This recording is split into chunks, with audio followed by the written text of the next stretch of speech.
Perdonar, se me había olvidado poner la cuenta atrás. Vale, hola, ¿qué tal? ¿Cómo estáis? Bienvenidos a un nuevo directo en el que, bueno, antes de nada, perdonarme porque llevaba sin hacer un directo, pues creo que desde no había terminado el mes de agosto, cuando hice el último con Paco Álvarez, o sea que perdonarme.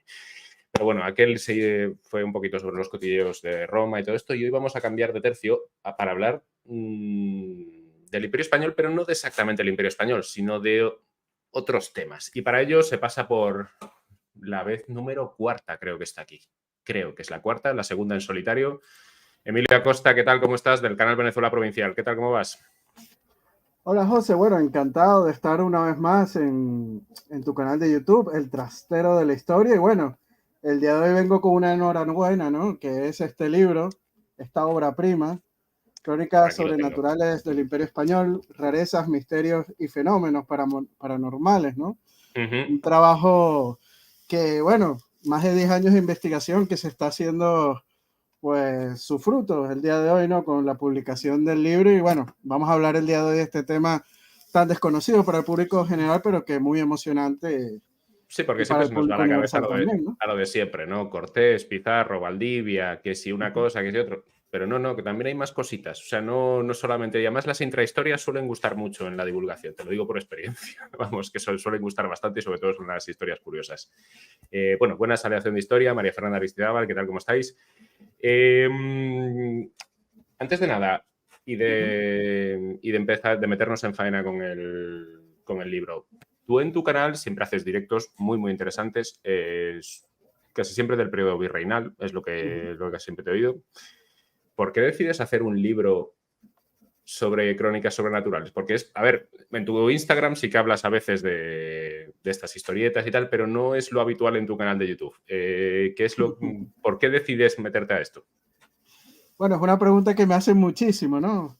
Porque la gente está acostumbrada a mis artículos de investigación histórica en Exacto. Venezuela Provincial, ¿no? Tanto en Instagram y Facebook, y a los vídeos que hacemos, los podcasts que hacemos en el canal de YouTube, ¿no? Que como tú bien dices, trata sobre la temática virreinal, sobre temas políticos, Mm. económicos, militares, grandes batallas, ¿no?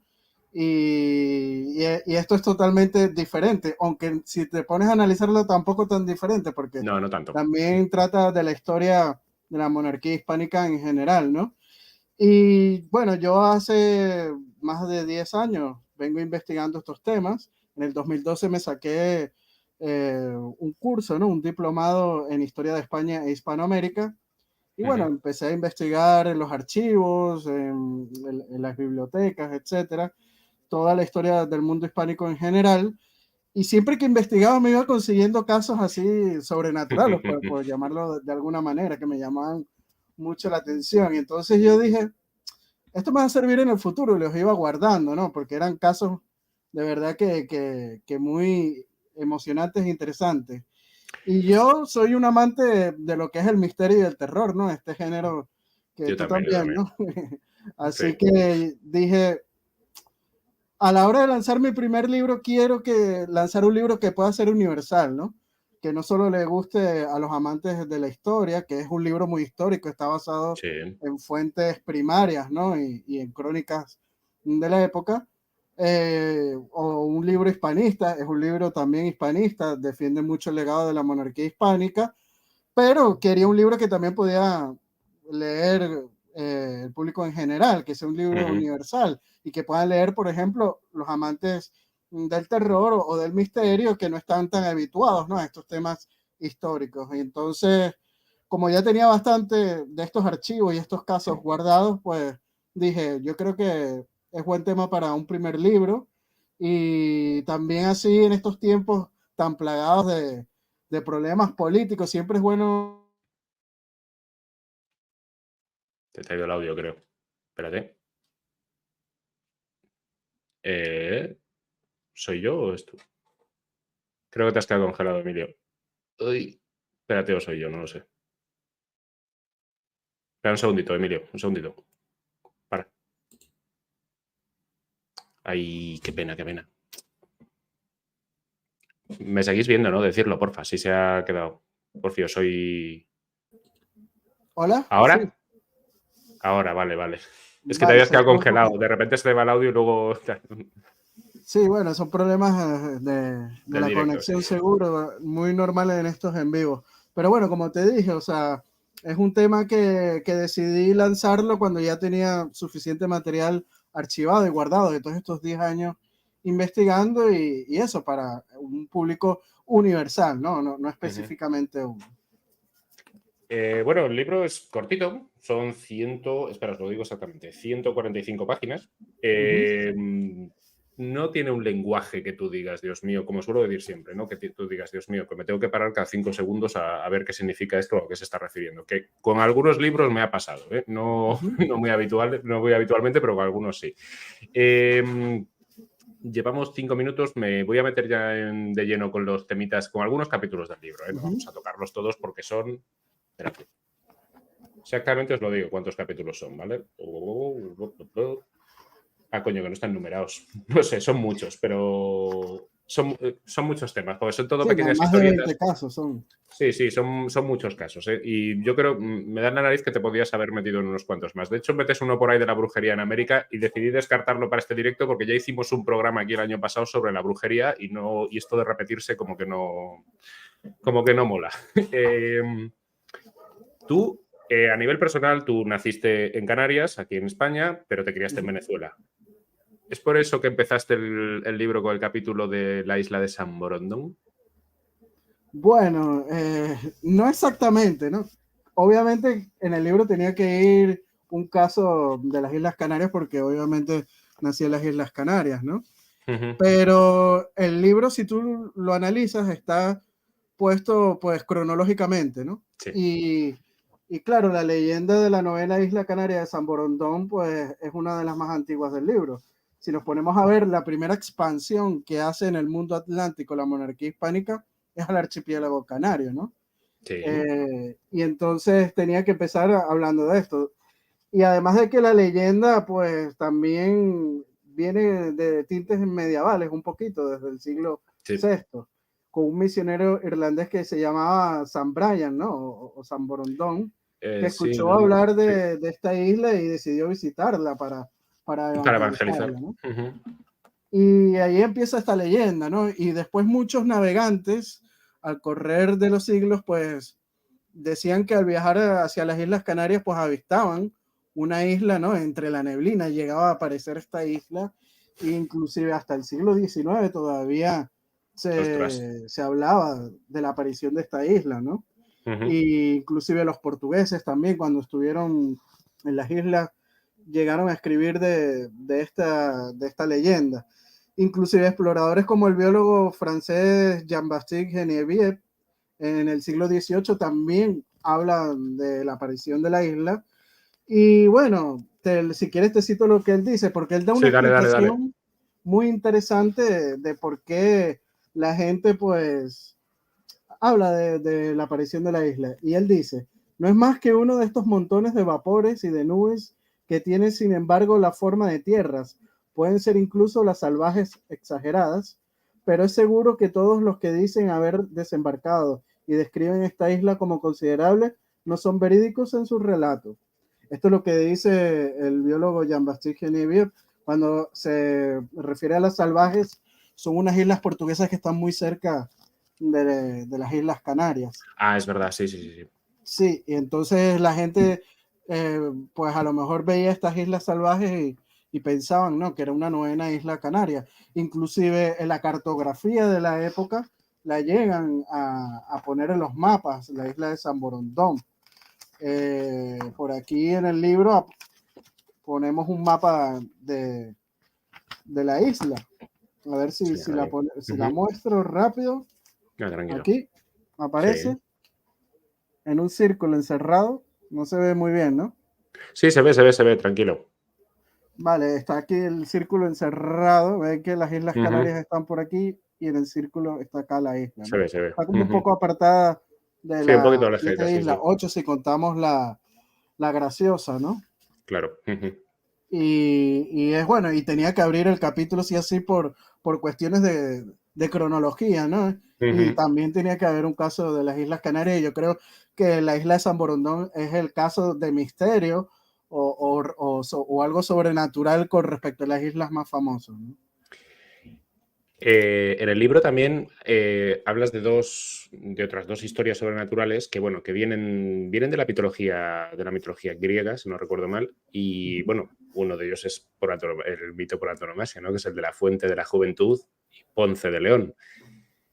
En el libro lo cuentas muy bien, ¿no? Que Ponce de León realmente él de su boca nunca dijo, oye, que me voy a buscar la fuente de la juventud, ¿no? Pero sí lo que decían sus allegados, que él sí que al parecer estaba obsesionado. Cuéntanos un poco cómo lo enfocas tú, el tema de la fuente de la juventud, que es algo de lo que se ha hablado mucho, pero igual la gente no lo tiene tan claro. Sí, bueno, pero primero, antes de hablar de la fuente de la juventud como tal, vamos a explicar por qué los cronistas de Indias Sí, bueno, claro. se basaban mucho en estas historias de la antigua Grecia, ¿no? Uh-huh. Y son personas que, claro, ellos están descubriendo un nuevo continente, están explorando un nuevo territorio, y lo que conocen ellos son las novelas de caballería medievales y también estos mitos, estas historias de la antigua Grecia, como pueden ser la leyenda de las Amazonas, la Que fuente de también la está en el libro, juventud. por cierto. Uh-huh. La leyenda de las Amazonas también está en el libro. O el mismo Hernán Cortés, cuando trata de buscar una salida por el Pacífico hacia las Indias Orientales, que descubre la península de la Baja California, él le llama California por este mito de la antigua Grecia, ¿no? Las Californias, sí, que era también muy parecido al de las Amazonas, una tribu llena de mujeres guerreras y todo esto. Entonces, claro, ellos cuando llegan a América ven estos territorios nuevos, una geografía nueva, animales nuevos. Nada más por ponerte un ejemplo, si tú observas los ríos del continente americano, tales como pueden ser el Amazonas, el Orinoco o el Mississippi, son mucho más grandes y caudalosos que los ríos que mucho tenemos más aquí caudalosos en Europa. en Europa, por supuesto, y también la fauna. Vemos animales que en Europa no hay, como el manatí, que ahora si quieres hablamos un poco del Sí, manatí ahora porque tiene hablamos de manatí, mucho sí, que sí, sí. ver con el libro. Los tucanes, las guacamayas, los loros, son animales que no se encuentran en Europa, y entonces, claro, estas personas al ver todas estas novedades, ellos lo tratan de explicar, ¿no? Y una forma de explicarlo es por medio de la comparativa. Y ellos lo que conocían eran estos mitos de la antigua Grecia, y claro, ellos lo asocian. Ah, mira, una tribu de mujeres, las Amazonas. Claro. Ah, mira, las sirenas, cuando pueden ver algún vestimiento medio raro en el océano. Entonces, es por eso que ellos utilizan mucho el mito, sobre todo Para el explicar mito la basado realidad, en la para antigua explicar lo que se Grecia, encuentran. para escribir las crónicas de Indias, ¿no? Y es por eso que vemos estos casos. En cuanto a la fuente de la juventud de Ponce de León, los cronistas empiezan a escribir la historia de Indias, ¿no? Y uno de ellos es Pedro Mártir de Anglería, ¿no? Y Pedro Mártir, él explica que sí, que Pedro Ponce de León había escuchado la historia de los indios caribes, de que existía alguna fuente que si bebías de sus aguas, pues te daba la vida eterna, ¿no? O te rejuvenecía. Y entonces no hay documento exacto donde Pedro Ponce de León hable de la fuente como tal, pero obviamente conocía la Sus historia porque era allegados. una historia muy famosa en la zona, ¿no? Sobre todo por los indios de las Islas Bahamas, ¿no? Se decía que la fuente de la juventud estaba en una de las Islas Bahamas. Y entonces, claro, él pide pues la gobernación de una de estas islas. Y en esa isla es precisamente en donde se encuentra la fuente de la juventud. Él quiere ser un adelantado de aquellas islas. Y cuando va a explorar y conquistar aquellos territorios, pues descubre la península de la Florida, ¿no? Y es por eso que a la península de la Florida se le compara mucho o se le implica esta leyenda de la fuente de la juventud, porque justamente cuando él quiere ser gobernador y adelantado de estas islas de las Bahamas, que es donde se decía que estaba la fuente de la juventud, descubre la península de la Florida, y muchos dicen que la descubre porque estaba en búsqueda de la fuente, pero como No digo, yo, estaba pensando, por eso hoy en día todos los jubilados de Estados Unidos se van a vivir a Miami, ¿no? Por a ver si, si encuentran algo, ¿no? Por eso. sí, En no, y fin. de hecho hay muchos parques hoy en día Sí, parques de temáticos, sí, hay photo algo. joutes y todo Sí. esto Ujú, ujú. en la Florida, ¿no? O sea, es casi que un mito ya regional en la península, ¿no? Mm. Pero hay que decirlo, según los indios, pues no estaba en la península, sino en el archipiélago de las Bahamas, que es vecina, ¿no? De la Florida. Sí, básicamente. Bueno, ¿cuánto se tiró buscándola? ¿6 meses con la tripulación, en teoría? Sí, bastantes meses Sí, seis se meses, tiró ¿no? Fueron. buscándola. Y Mm, bueno, al final encontró la muerte, ¿no? En vez claro. de la juventud en estas exploraciones. En el libro cito muy bien las fuentes, las crónicas como la de Pedro Mártir de Anglería, entre otras, ¿no? Ujú. Vamos a hablar de otro mito que también proviene de la antigua Grecia, que, bueno, lo has adelantado antes, pero es el de las sirenas. Y Ujú. es que a fecha del día 9 de enero de 1493, Colón en su diario de a bordo, si no recuerdo mal, volviendo del primer viaje, anota lo siguiente, y tú lo pones en tu libro. El día pasado, cuando el almirante iba al río de Oro, dijo que vio 3 sirenas que salieron bien alto del mar, pero no eran tan hermosas como las pintan, que en alguna manera tenían forma de hombre en la cara. Serían un sireno, bueno, hoy en día un sirene, ¿no? Me imagino. dijo que otras veces Dijo que otras veces vido algunas en Guinea, en la costa de Maragueta, aunque a fin de cuentas para Colón no fueran tan hermosas como las pintan, que en alguna manera tenían forma de hombre en la cara. ¿Qué es lo que pasa aquí? Sí, bueno, como vemos, las crónicas de Indias es muy constante, ¿no? Las citas sobre sirenas, o en este caso tritones, ¿no? Que Sí, claro. sería el sireno. Y Pedro Mártir de Anglería, por cierto, que lo nombramos anteriormente, también cita un caso de un tritón, ¿no? De un avistamiento de tritón. Pero si nos ponemos a ver, José, lo más seguro es que todos estos avistamientos de sirenas o de tritones en el Nuevo Mundo, en la época de los descubrimientos, e inclusive hasta posteriormente, porque sigue estas leyendas hasta inclusive el siglo XIX, ¿no? De ver sirenas y tritones. Lo más seguro es que sean avistamientos de manatí, ¿no? Que el manatí es un animal americano y cuando él sube a la superficie del mar, Sí. la cola, al salir a la superficie, pues se asemeja mucho a los dibujos de las Mm. sirenas, ¿no? Y entonces que lo más seguro es que hayan avistado un animal de estos que es muy común, sobre todo en el área del Caribe y del norte, ¿no? Inclusive también en el Aunque bueno, Caribe del claro, Sur se puede ver. si leían tanto a los clásicos, yo me imagino, a ver, en los clásicos a las sirenas siempre las describen hablando mal y pronto como unas cabronas, vamos, básicamente. O sea, como un bicho que te atrae, te atrae, te atrae y al final lo acabas palmando. Por eso, hacia las rocas, para que te revientes. Sí, bueno, cuando ellos avistaban estas sirenas, entre comillas, pues se asustaban bastante y trataban de navegar al lado Al lado contrario, contrario. no pasar de cerca, ¿no? Porque, claro, todos estos mitos y leyendas desde la antigüedad, porque los griegos fueron los primeros que hablaron de sirenas y otra vez vamos a lo que estábamos hablando antes, que estos cronistas recogen y hacen esas comparativas de lo que ellos conocían, ¿no? De lo que era el mundo griego como tal, ¿no? Entonces, pero yo algo que hago en el libro mucho, José, es darle una explicación lógica a todos estos casos.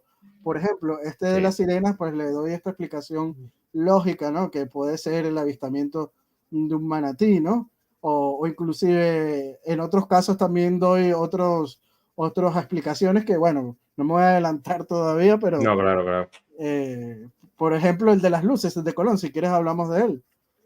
Sí, porque fue, a ver, en teoría, bueno, ya sabéis, ¿no? La famosa historia. En el primer viaje, Isabel la Católica les ofrece al primero que aviste tierras y una recompensa económica. Y bueno, creo recordar que Rodrigo de Triana no se llevó esa recompensa, sino que se la llevó Colón porque dijo que vio unos destellos, ¿no? O algo así, si no recuerdo mal. Sí, bueno, es una de esas leyendas y mitos que hay en torno a este acontecimiento, ¿no? Ujú. Pero lo cierto es que Cristóbal Colón recoge en Y en su este diario, sí, diario a sí, sí. bordo que tú bien citaste anteriormente, el avistamiento de 3 luces unas horas antes del Sí. descubrimiento de América, ¿no? Aunque en ese momento no sabía que habían llegado a un nuevo continente que posteriormente se Antes de sabrá. avistar tierra, básicamente, sí, sí. Exacto, de avistar tierra. Y en la noche, pues ven estas tres luces, ¿no? Lucecitas en el horizonte y los apuntan, ¿no? Y entonces todos los fanáticos de la ufología o del fenómeno ovni, pues dicen que pueden ser ovnis, ¿no? Lo que vio Cristóbal Colón unas horas antes del 12 de octubre, ¿no? Y entonces dice que son los extraterrestres que querían estar en ese momento, ¿no? Me gustó más esa teoría loca que hay. Bueno, es que si algún teórico de la conspiración ve esto nos va a funar, pero es que me da igual. De que al parecer igual podía ser una nave del futuro que venía a ver ese acontecimiento y era lo que veía Cristóbal Colón, ¿no? Que lo apuntas en el libro, de hecho. Sí, sí, que también podía ser seres humanos del futuro viajando al pasado para ver este momento que obviamente iba a cambiar la historia universal, ¿no? Ujú. La edad moderna empieza prácticamente con el descubrimiento de América, ¿no? Sí, Pero claro, Cristóbal Colón lo apunta y yo recojo después la crónica de Fray Bartolomé de las Casas, que no es mi cronista favorito, vale ni decirlo, de nadie que le pero guste él da, mucho. sí, pero él da una explicación muy lógica a lo que pudo haber Ujú. sido estos avistamientos de luces y él cuenta que pudo haberse tratado de fogatas en las islas hechas por los Sí, indígenas, ¿no? seguramente. En la noche. Y esto me parece algo muy lógico y por eso yo también recojo esta cita de Fray Bartolomé de las Casas en el libro. Y bueno, lo cierto es que también anota en el diario a bordo, antes de ver a las luces, que la brújula se había vuelto loca, ¿no? Y estaba apuntando a todas partes Sí, en también. teoría Eso es estaba algo muy pasando. curioso. Claro, en teoría él estaba pasando en ese momento, poquito antes de llegar, por lo que hoy llamamos el Triángulo de las Bermudas, ¿no? Sí, correcto, que eso es algo muy común que pasa en esa zona, ¿no? Sí. Ahí campos magnéticos se dice que vuelven locos a las agujas de las brújulas. Ujú. Pero bueno, esto está documentado, aquí no nos lo estamos inventando ni nada. Y bueno, yo recojo la crónica de Fray Bartolomé de las Casas que me parece muy razonable. Yo, José, soy la persona más escéptica del mundo, hay No, que no, yo decirlo también, yo así. también. Me gusta Pero leer sobre bueno, estas cosas, pero me me encanta estos creo. temas, pero también trato de pensar y meterme en la mente de la gente de la época, de cómo pensaban y darle Exacto. una explicación pues más realista. Yo te confieso, a mí me encanta leer sobre estos temas. Ahora, me creo uno de cada 100.000 que me leo. O sea, digo, oye, igual puede ser y tal, igual es uno o dos. El resto digo, bueno, esto seguro que tiene alguna explicación o bueno.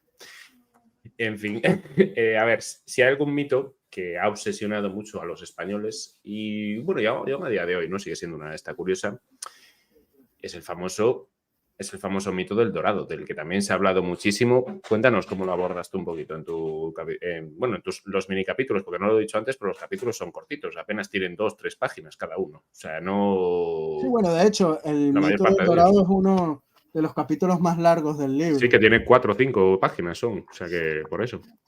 Sí, bueno, hay que decirlo, es uno de los mitos más legendarios de la Totalmente historia, hablando.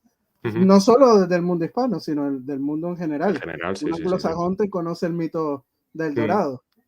De hecho, uno de los que más fama le da es el pirata inglés Sir Walter Raleigh, ¿no? Que había Like, dicho que lo había encontrado en la zona de lo que es la Guayana, sobre la Guayana venezolana, ¿no?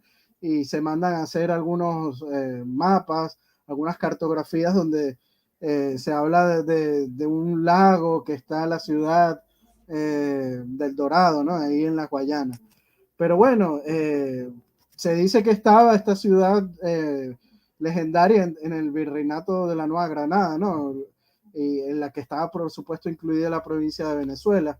Y hay que decirlo que en la década de 1530 la Real Audiencia de Santo Domingo, que se ubicaba, eh, la ubicaba en el sur de Venezuela, ¿no? En lo que es la ujú. Guayana. Y si quieres, te cito lo que señala el cronista e historiador Juan Friede. Dice, en Santo Domingo arraigó de tal manera que la misma Real Audiencia informaba al Consejo de Indias el 10 de diciembre de 1533 que según las alturas y graduaciones tomadas por cosmógrafos y pilotos, territorios riquísimos se encontraban en el paraje de enfrente de esta isla y la de San Juan, entrando por ella en línea directa al sur y mediodía, llegando a la línea equinoccial antes y después del pasado de ella. No vaciló en autorizar una gran expedición de 400 hombres, 200 a caballos y 200 a pie, a fin de descubrir este dorado, después de platicar muchas veces con los pilotos. En línea sur está Venezuela, la provincia de Venezuela, y justamente Sí, ahí es donde van los piratas ingleses como Walter Raleigh, ¿no? Todos sabemos que el mito del Dorado es una ciudad que estaba hecha de oro de macizo, oro. los edificios y de grandes riquezas, ¿no? Inclusive la Nueva Granada, pues lo único más parecido que se ha conseguido es en una laguna que hay en Ujú, Colombia, donde los indígenas pues ofrecían pues artesanías hechas en oro, ujú. algunas collares, objetos elaborados en oro, y que después en el siglo XIX los vaciaron laguna y consiguieron todos estos objetos que hoy están expuestos en el Museo del Oro en Bogotá, ¿no? Quien no lo conozca Bogotá y vaya, pues tiene que ir a ese Museo de Oro que es espectacular, ¿no? Impresionante. Y bueno, es una leyenda que sobrevive hasta casi entrado el siglo XVIII. Viajeros franceses, pues lo buscan en la Guayana francesa también, y cito varios de estos cronistas franceses Ujú. que ya en el siglo XVIII pues siguen buscando, ¿no? Este mito del dorado. Una pregunta, es un poco salirse un poquito del libro, pero no mucho. Claro, todas estas cosas o sea, que nos cuentas en el libro son de, bueno, de principios de la Edad Moderna, ¿no? Como quien dice. Uh-huh. Claro, la Inquisición española, ¿cómo reaccionaba ante esto? Sabemos que ante el mito de las brujas, pues como que prácticamente por mucho que diga la gente y por mucha fama que tengan, lo tomaba por estupideces y por cuentos de asustaviejas que decían a veces. ¿Cómo reaccionaba ante estas cosas, ante estas historias? Hacía como, sí, sí, muy bien, vale. Ya sabemos Bueno, que otras inquisiciones y otros tribunales civiles de otros países se lo tomaban muy en serio, todo el tema brujas y todas estas cosas, uh-huh. pero ¿cómo reaccionaba la Inquisición española con esto? Bueno, la Inquisición como tal te podía meter preso si veía un caso de estos y lo analizaba como una herejía, ¿no? Pero los sacerdotes en general, ellos explicaban estos casos, por ejemplo, como hacía Fray Bartolomé de las Casas, ¿no? Dándole una explicación lógica. Uh -huh. Entonces no le prestaban mucha atención la mayoría de los religiosos en aquel momento.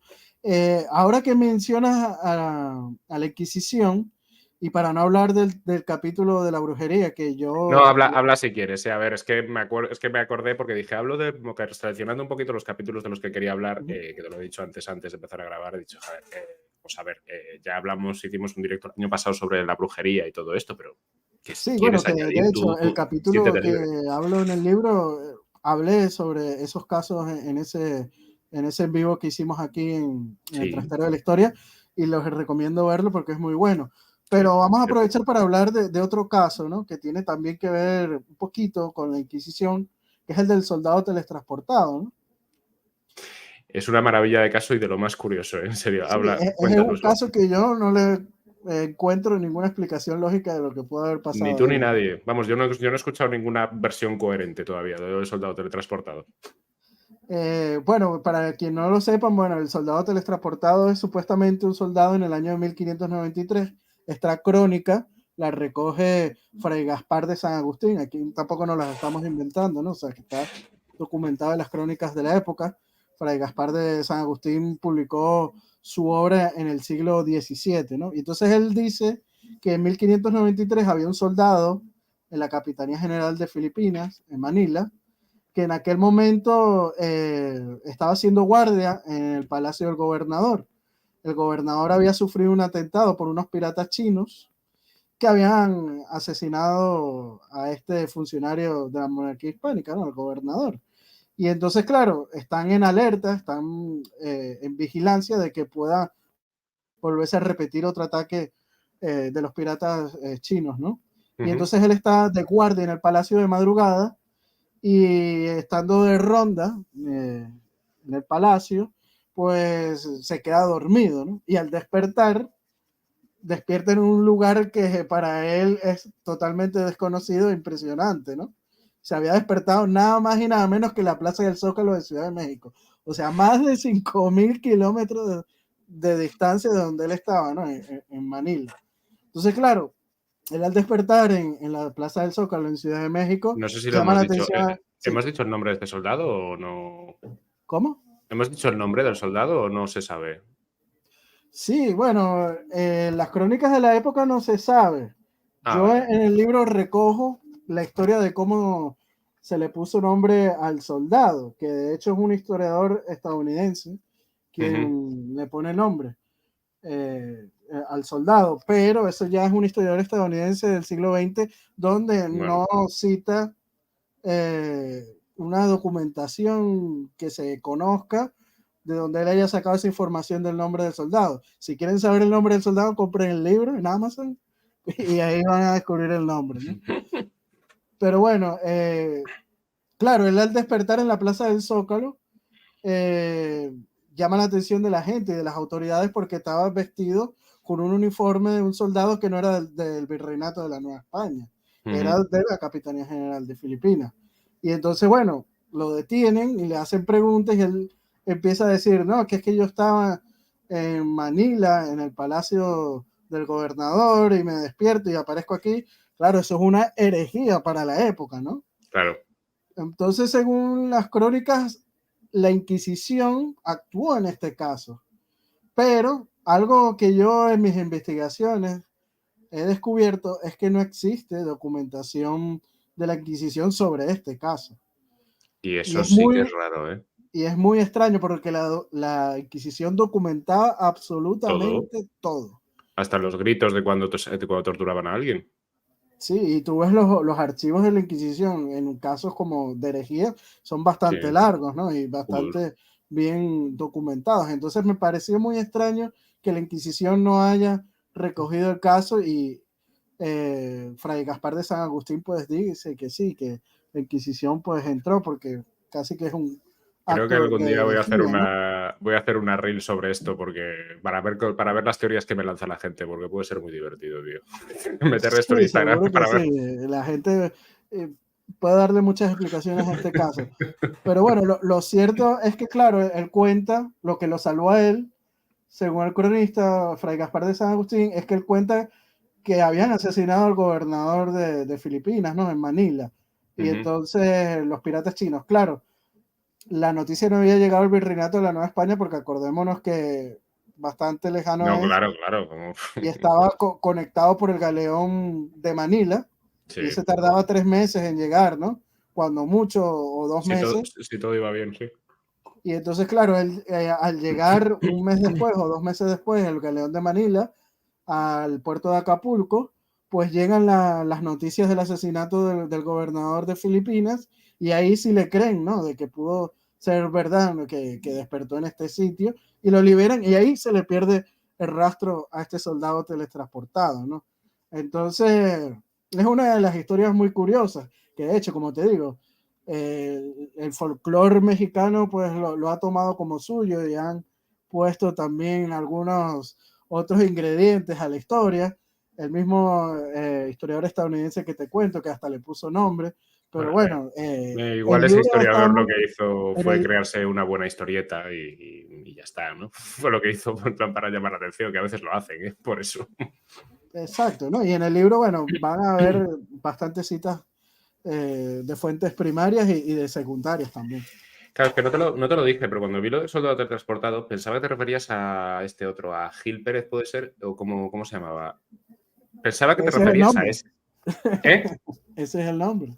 Ah, vale, vale. Claro, que es un fake, ¿no? Vale, vale. Sí, Que no sabemos la si es primera vez que cierto eso. aparece el nombre de Gil Pérez Es es que yo, claro, es por que yo este lo de Gil historiador Pérez estadounidense pensaba ya del siglo XX. que era anterior, o sea, que pensaba que era anterior, pero nada, si fue un yankee que seguramente se lo inventó, o sea, que vete tú a saber. Bueno, él asegura que vio la documentación del nombre de este soldado teletransportado, pero nadie la ha visto. Ya, ya, ya. Solo lo ha visto él, ¿no? Solo lo ha visto él, así que Es bueno. como- Si alguien tiene el documento y lo descubre, por favor, hágalo público para que todos los conozcamos. Es que te lo juro que me dan ganas de hacer una reel esta semana sobre eso, ¿eh? Y así pongo más información en el libro de Venezuela Provincial, crónicas sobrenaturales y todo esto, porque además estas cosas a la gente les suelen llamar muchísimo, o sea que... Sí, pero bueno, Eh, ah, bueno, tú me has sugerido un capítulo del libro en concreto. Y sí, hablamos del hombre cornudo de Murcia. Pero no va por donde vosotros os creéis. O sea, no, no va porque su mujer le fuera infiel. O sea, que va por otras cosas. Sí, bueno, es uno de los casos más llamativos del libro, ¿no? Hay que recordarle a la gente que, bueno, yo trato de abarcar todos los rincones de la monarquía hispánica, ¿no? En aquel momento, eh, esos 300 años de la monarquía hispánica, y trato de poner, por ejemplo, un caso de Nápoles, está la mujer barbuda, este caso que hablamos anteriormente de la isla de San Borondón en el archipiélago canario, casos de toda la América hispana, están de México, de Argentina, de Chile, de Perú, de Colombia, de Venezuela, de Filipinas, también tenemos casos, ¿no? Ujú. Y tenía que haber un caso también de la península, y el caso de la península es este hombre cornudo de Murcia, ¿no? Y bueno, para el año de 1787, el ministro del rey Carlos III, el famoso conde de Florida Florida Blanca, Blanca. Ujú. envió a don Joseph Clavijo, que era vicedirector del Real Gabinete de Ciencias Naturales en Madrid, dos astas pequeñas cortadas a un hombre que era del reino de Murcia, ¿no? Ujú. Y fue cortada por el cirujano Joseph Correa, con el motivo de que ingresen en el Real Gabinete de Historia Natural en Madrid. Vamos a explicar un poco, José, qué es el Real Gabinete de Historia Natural de Madrid. Dale. Cuando los Borbones hacen las reformas borbónicas, uno de los pilares de las reformas borbónicas es estimular la investigación científica en el mundo hispano, ¿no? En la monarquía Ujú. hispánica. Y entonces Felipe V, como aficionado de la ciencia, empieza a hacer un real gabinete de monstruosidades, ¿no? O un real gabinete de historia natural, donde les dijo a las autoridades de todos los rincones del Imperio Español que si llegaba a haber algún caso de alguna anomalía, ya sea animal o física humana o alguna planta exótica que también es posible que esté documentada, pues que lo informen a la península, ¿no? Entonces de Ujú. todos los rincones del Imperio Español, pues envían informes conjunto con dibujos de aquellos, de esas anomalías físicas que podía haber tenido un animal o un ser humano. Por ejemplo, en el libro hablo también de un caso de unas siamesas en Oaxaca, ¿no? Que en aquella época pues la gente no estaba muy acostumbrada a ver siameses, Claro. Ujú. y se hizo un informe, un dibujo de las siamesas de Oaxaca, esto es en México, y se envió a la península ibérica, ¿no? A la corte, para ver si lo querían para el Real Gabinete de Historia Natural, ¿no? Y de hecho, el dibujo lo pueden consultar en el Archivo General de Indias, ¿no? En Sevilla. Y bueno, entonces informan a la corte de este cuerno que le han cortado a este hombre para ver si lo quieren para el Real Gabinete de Historia Natural en Madrid, ¿no? Que por cierto, hoy lo pueden visitar Sí. en el Museo de Ciencias Naturales aquí en Madrid.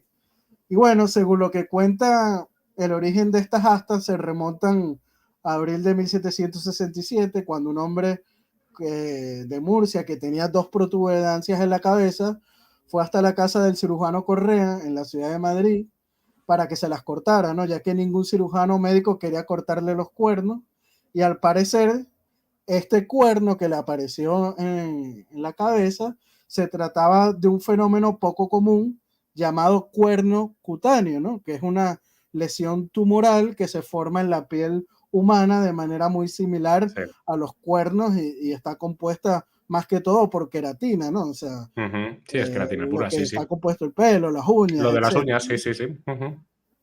Entonces no es que era un hombre mitad animal ni mitad humano, ¿no? Es que Pobre simplemente hombre, madre mía. el pobre hombre pues tenía esta enfermedad lamentablemente, y bueno, este cuerno que después que se lo cortaron, pues ingresó al Real Gabinete de la colección de los Reyes de España. Mm, Museo de Ciencias Naturales de Madrid, ya sabéis, si queréis ver esto, pasaros por allí. A mí, no sé a vosotros, pero a mí me han entrado Y ganas, ¿eh? muchos de los casos que documento en el libro Claro. están en el Museo Natural de Ciencias de Madrid. Por ejemplo, que el domingo estuve con Adrián y hablamos del megaterio de Luján, que son unos restos Adrián óseos del que se canal decíamos encontraron. ayer, por si no le conocéis. Sí, son unos restos óseos que se encontraron en el Virreinato del Río de la Plata, no, los restos de un dinosaurio, y esos restos, esos huesos, están en el Museo de Ciencias Naturales de Madrid. A ver si busco rápido el dibujo de los huesos. No, tranquilo, si tienes tiempo, no te preocupes, o sea, con calma. Bueno, eso, si compran el libro, lo van a ver mejor. En Amazon está No, de disponible a verdad, nivel mundial, vuelvo a ¿no? repetir lo que he dicho al principio del directo. Es un libro cortito, se lee en un lenguaje muy divulgativo, es decir, no se pone aquí con grandes tecnicismos, Emilio, y ya te digo, son 140 y no llegan ni a 150 páginas, o sea que, ya te digo, Sí, bueno, pillarlo porque os va a este es entretener mucho. el dibujo, aunque creo que no se ve muy bien. Bueno, más o menos se aprecia, ¿eh? Bueno, ese es el megaterio de Luján, ¿no? Y ahí Ujú. cuento la historia de cómo en una excavación descubren este esqueleto y cuando lo descubren piensan que son los restos de un monstruo y la gente se alarma y llaman a las autoridades, pero el virrey de Campo, que era el virrey del Río de la Plata en aquel momento, era un hombre ilustrado de ciencia Sí, que sabía y de le esto lo que dice hablaba. a un sacerdote que daba clases en Buenos Aires, en el Colegio de Buenos Aires, que investigue, ¿no? Y de hecho, él desentierra todo el hueso, lo enumera uno por uno para poder enviarlo a la península. Aquí lo reconstruye, bueno, lo vuelven a montar completamente y después descubren que es una osamenta de un animal prehistórico, ¿no? De un dinosaurio. Madre mía. Nos quedan un par de casos, no por dejarlos para el final quiere decir que sean menos interesantes, más bien al contrario. Cuando les convencían bueno, cuando ya acaban de llegar las primeras exploraciones a América, los primeros viajes de Colón, luego los viajes andaluces, etcétera, aquí en la península siempre decían, bueno, seguro que han encontrado gigantes y tal, y cosas así. Bueno, pero tú en el libro nos hablas de un gigante, más concreto del gigante de Chilapa. Así Háblanos un es. poco del gigante de Chilapa, de cómo lo abordas en el libro y demás. Bueno, de hecho, es el que aparece aquí en la portada del libro, ¿no? Es este señor que ven aquí. ¿Cierto? Ujú, Es un señor que existió en la vida real, ¿no? Y ujú, se llamaba Martín Salmerón y Ojeda, ¿no? Y él nació en un pueblito que se llama Chilapa, en el Virreinato de la Nueva España, y cuando cumple 20 años, en 1796, hace un viaje a Ciudad de México, ¿no? A Ciudad de México, que es la capital del Virreinato de la Nueva España. Y ujú. claro, era un hombre que medía más de 2 metros, y en aquella época la Te altura quedaba promedio era de flipado. 1,60. Ujú. Entonces, obviamente iba a llamar la atención de los pobladores y también de las autoridades, ¿no? Y el mismísimo virrey de la Nueva España lo manda a llamar al palacio para verlo, ¿no? Y ver este asombroso hombre que medía más de 2 metros. Ujú. Inclusive, las autoridades empiezan a darle pompa por la Ciudad de México y hacen como una especie de procesión o desfile por la ciudad, escoltado de militares, y Como al si lado fueran los freak shows del siglo XIX, de 100 años después, ¿no? exacto, los Ujú, freak shows de los circos estadounidenses, que, ujú. bueno, del siglo XIX y del siglo XX, porque en el siglo Bueno, XX sí, todavía principios del 20, claro, claro. lo veíamos también, ¿no? Y entonces, bueno, empieza a hacer esta procesión por las calles de México, de Ciudad de México, y al lado le pusieron a un soldado capitán bajito, gordito, rechonchete y de largas patillas, ¿no? Imagínate ver eso en el siglo XIX en plena Ciudad de Qué México, un hombre maravilla. de más de 2 metros y escoltado por militares y este hombre tan bajito. Y bueno, Pero claro. también empiezan a pedirle demostraciones de fuerza, ¿no? Por su gran tamaño, obviamente, tenía Ujú, gran fuerza y lo llevan a la Casa de la Moneda de Ciudad de México, ¿no? A la SECA de México, y la maquinaria que utilizaban para acuñar monedas, que necesitaban a 8 personas para poder manipularla, él solo la manipulaba. Imagínate la fuerza que carajo, tenía vaya bestia. Ujú, este señor, ¿no? Y bueno, al final empieza a ir a las casas de la nobleza novohispana, de los criollos ricos de la Ciudad de México, y empieza a ganarse la vida con estas presentaciones, ¿no? Demostrando su altura, demostrando su fuerza, inclusive el ayuntamiento de la Ciudad de México hace un cuadro de él que es el que reproduzco la portada del libro, ¿no? Y la pueden ver completa también en el interior del mismo. Y es un cuadro que se puede visitar en el Castillo de Chapultepec, en el Museo de Historia de México, ¿no? Sí, claro. Es obra de José María Guerrero, ¿no? Y bueno, el título es El gigante Martín Salmerón y Ojeda de la pintura. Como digo, está en el Museo Nacional de Historia de México y pueden visitarlo ahí en el Castillo de Chapultepec. Y algo muy interesante de este hombre, de Martín Salmerón y Ojeda, José, es que cuando estalla la guerra de independencia en México o la guerra de secesión en el Virreinato Sí, de Nueva bueno, a España, ver, que ya la gente ya sabe a lo que te refieres, sí. sí, bueno, como queramos llamarlo, porque después dicen, no, no fue independencia, pero bueno, es Sí, otro vale. caso. Ok. Pero bueno, cuando estalla la guerra, él es leal a la monarquía hispánica y engrosa las filas del ejército realista Realista. de la Nueva España, ¿no? Y lucha en favor del rey de España. Pero en una batalla, los insurgentes lo apresan y claro, tú me dirás, cuando apresas a un hombre de más de 2 metros, la impresión que te genera, ¿no? Y entonces los insurgentes, bueno, le perdonan la vida porque medía más de 2 metros y es un hombre impresionante, pero con la condición de que se cambiara de bando al insurgente, ¿no? Y de hecho, el jefe insurgente, José María Morelos y Pavón, lo ingresa en su cuerpo de guardaespaldas, ¿no? Entonces uno de los guardaespaldas de José María Morelos y Pavón, pues era este gigante de Chilapa que medía más de 2 metros, que inclusive en sus giras antes de la guerra llegó hasta visitar la Capitanía General de Guatemala haciendo estas presentaciones, y eso sí, después de la guerra él se quiso retirar de este mundo de la parafernalia, ¿no? De estas Sí, claro. presentaciones, y también que la situación catastrófica que vivió México después de la independencia, pues Sí, tuvo unas décadas complicadas después de la unas décadas independencia, sí. complicadas, con una situación económica muy pobre, pues tampoco es que yo me imagino que la gente se iba a gastar el dinero para comer en estas presentaciones No, como hacían obviamente. antes de la guerra, ¿no? Y él se retira a su pueblito, a una hacienda y empieza a vivir de la siembra y una vida muy, pues, privada, por llamarlo de alguna Sí. manera. Y sin duda, bueno, este es el caso que más disfruté investigando Se del te nota, libro. se Yo te creo que nota, es sí, sí, sí.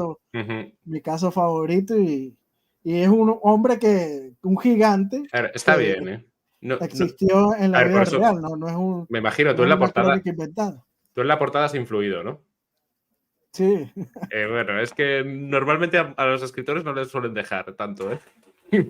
Influir en la yo hice la portada. portada, yo mismo hice la portada. Em, Se nota que disfrutar. Yo sigo disfrutando más con el soldado teletransportado, ¿no? Pero este también está Es bien. una de mis favoritas también, Bueno, para terminar, vamos con el último caso, que es el del medio hombre de Yucatán, que también es otro caso que yo también flipé al leerlo. Cuéntanoslo. Bueno, este es un caso que está registrado en el Archivo General de India. No Ujú. nos estamos inventando aquí ni nada. Sí, no, Pueden no, consultar. todo lo que hablamos no son rollos de cómics, ni tonterías, ni cosas así. O sea, que son cosas registradas históricamente, ¿eh? No son. Exacto, todo está documentado por fuentes primarias, ya sean crónicas o ya sean documentos de archivos como este que vamos a hablar ahora, del medio hombre. De hecho, Sí. el libro está dividido en 2 capítulos, y en el primer capítulo hablo de crónicas, que son estas crónicas de los cronistas de India, de los viajeros que estuvieron en el continente americano como Alexander von Humboldt, etcétera, que recogieron sus memorias. Y en el segundo capítulo, pues hablo de estas anomalías congénitas, tanto humanas como animales, que están registradas en los archivos como el Archivo General de Indias en Sevilla, el Archivo General de la Nación Colombiana, el Archivo eh, Nacional de Chile, entre otros, ¿no? Y bueno, son casos de la vida real. Y bueno, una de las historias más impresionantes sobre anomalías congénitas humanas durante la época hispánica en el continente americano es la vida del nativo de Ceiba Playa, o sea, la provincia de Yucatán en México, Isidro Martín Morales, quien nació en el año de 1760 54, ¿no? Ujú, En Yucatán. Y tenía la particularidad de que vino al mundo sin la mitad de su cuerpo y solo poseía la cintura para arriba, ¿no? Y según ujú. los archivos realizaba ejercicios con gran agilidad a pesar de su anomalía anatómica. Y en 1787, José, Morales se encontraba en una situación ruinosa, no podía llevar el pan a su hogar, no Ujú. tenía empleo para mantener a su madre y sus dos hermanas, así que le escribe una carta a su majestad el rey de España, don Carlos III, manifestando sus penas, ¿no? La pobreza con Sí, que él se encontraba, e indica que la parte inferior de la cadera solo le colgaban dos masas de carne, ¿no? O sea, porque no sí. tenía pies. Y Ujú, entonces, claro, Carlos III, que era un rey muy empático, mm. responde la solicitud en 1787 y le concede una ayuda anual de 50 pesos, que es, la ayuda saldría del quinto real que se depositaba en las cajas reales de la provincia, ¿no? Y el medio hombre pues pudo subsistir y continuar su vida. Y para 1802, Isidro, con 48 años, quiere viajar a la península para conocer al rey, ¿no? Que en aquel momento ya era Carlos IV. Sí, pero lleva unos años muertos, sí. Exacto. Y envía, bueno, de nuevo una carta pidiendo que le financiaran el viaje y así poder, cita textualmente, poder besar sus reales pies. Y además cita que podrán observar una producción rara de la naturaleza y con agilidad, etcétera, ¿no? Y bueno, envía un informe también y el retrato, como dije, se encuentra en el Archivo General de Indias en Sevilla Mm. y con el título de Retrato de Isidro Martín Morales, natural de Ceiba Playa, provincia de Yucatán, que con solo medio cuerpo realiza ejercicios de gran agilidad.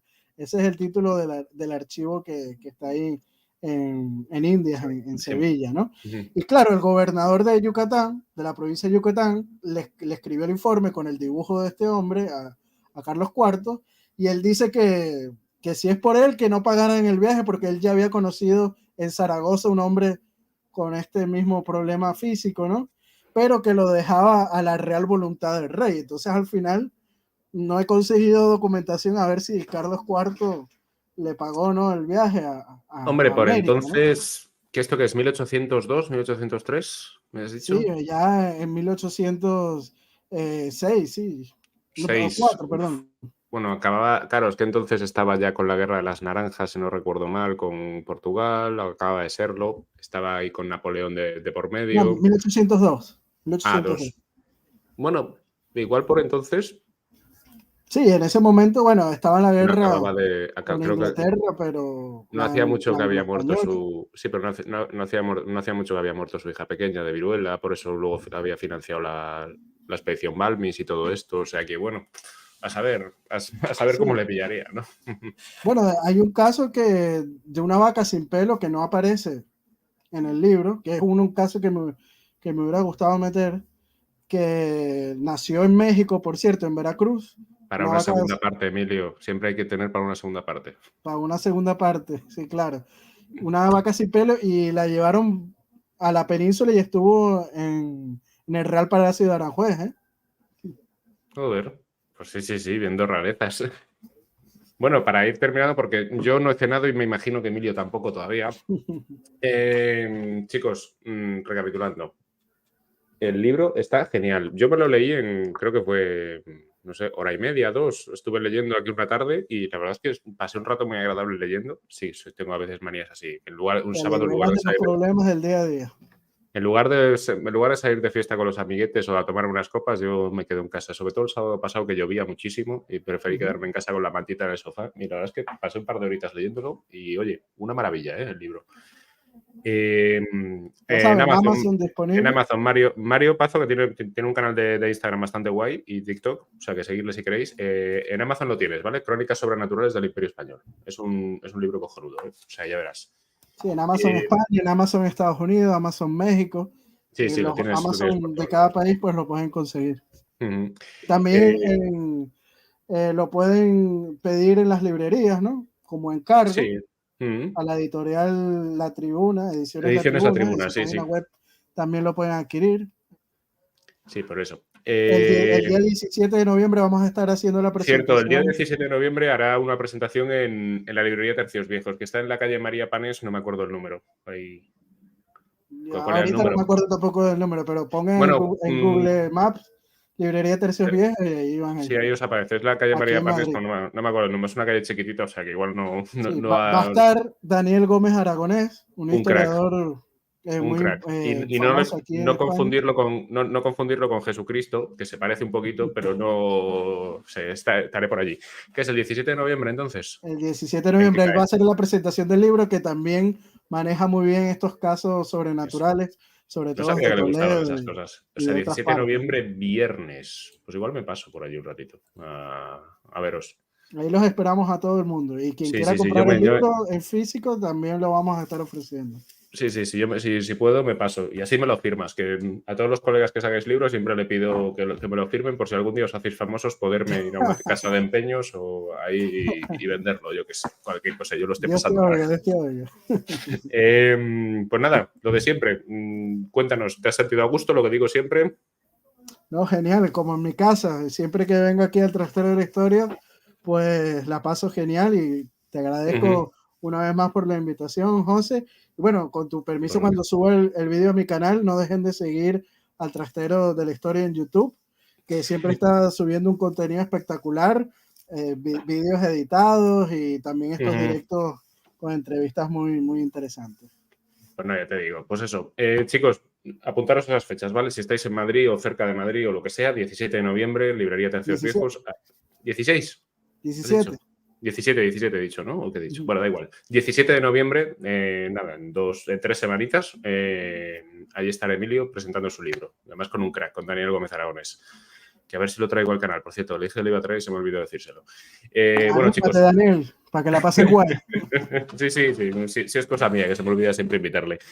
Pues nada, chicos, un abrazo a todos. Nos vemos este domingo. Perdonadme que este último domingo tuve varios compromisos, tanto personales como laborales, y no pude sacar vídeo. Este domingo ya lo tendréis, ¿vale?